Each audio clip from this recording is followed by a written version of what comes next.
Les petits nouveaux. C'est bientôt la rentrée des classes à l'école Jean Giono. Après avoir passé 2 mois de vacances d'été. Des vacances d'été au goût exquis et inoubliable.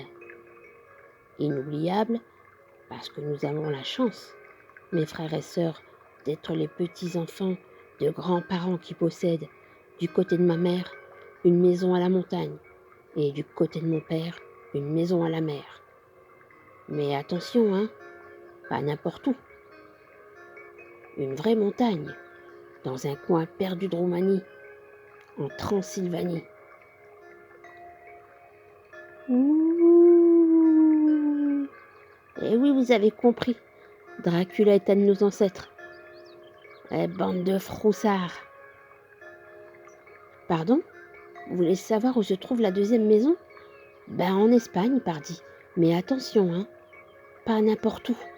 Au fin fond des Asturies, au pays de Trasgou, le farceur, le chenapan, le sacrispan, le voyou.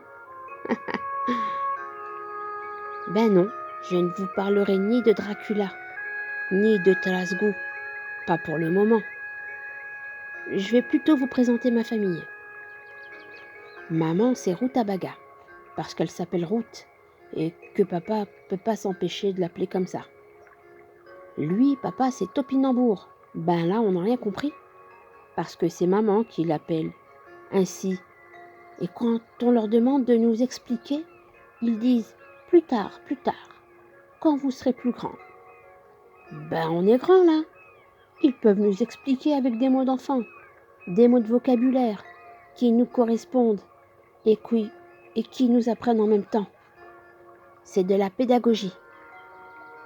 C'est ce qu'avait pourtant expliqué le pédopsychiatre à mes parents.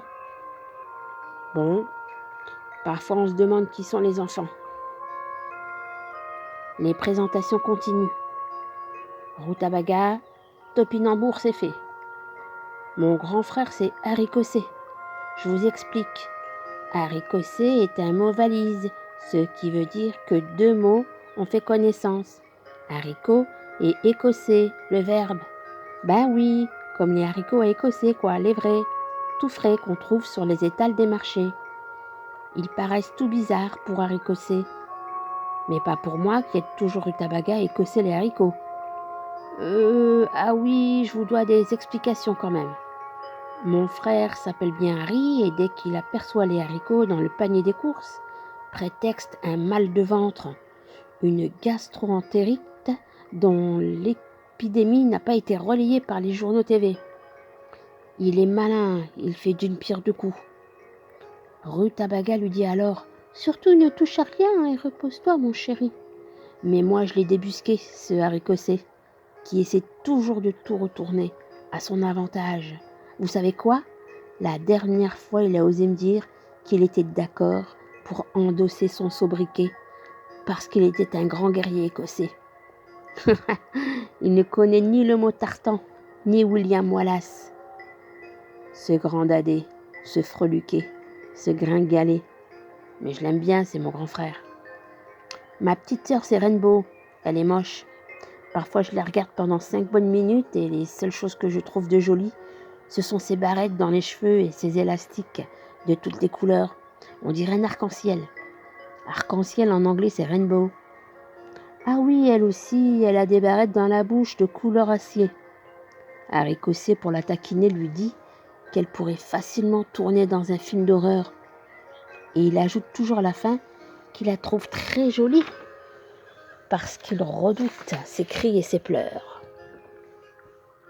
Alors là, arrive en trombe Rutabaga et Topinambour. Et nous font passer un sale quart d'heure à tout le monde, même à notre chien. C'est qu'ils y tiennent à leur progéniture. Pas joli du tout et moche comme un pou. Ben quoi? Je devrais mentir? Reine est son vrai prénom. Alors Rainbow lui va bien. Et j'ajoute que parfois je l'aime et parfois je l'aime pas. Ben quoi? Je devrais mentir? Notre chien, c'est... Qu'est-ce que t'as dans la gueule? Attention, gueule pour un chien n'est pas un gros mot. Un chien a une gueule, un humain a une bouche. toute la famille a été d'accord pour choisir son nom.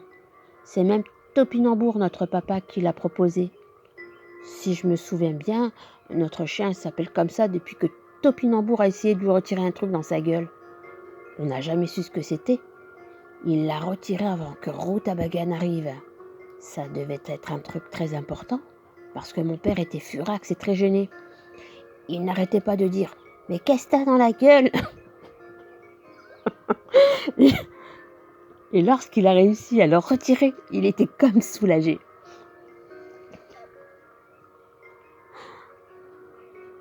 Exactement comme lorsqu'on est pressé, très pressé, d'aller faire pipi. Et qu'on ne peut pas rire. Je reviendrai sur cet événement. Je dois savoir ce que cache Topinambour et pourquoi la curiosité de Rutabaga n'a pas été piquée. Je vous présenterai les plantes et les poissons plus tard. Et ce que je peux vous dire pour l'instant, me concernant, c'est ce que je garde le secret. Je garde secret mon genre. Genre ? Vous avez dû entendre parler à l'école. Le genre et le nombre s'accordent avec féminin ou masculin. Oui, qui suis-je ? À bientôt pour la suite. Bande de curieuses et curieux. Bande de froussards.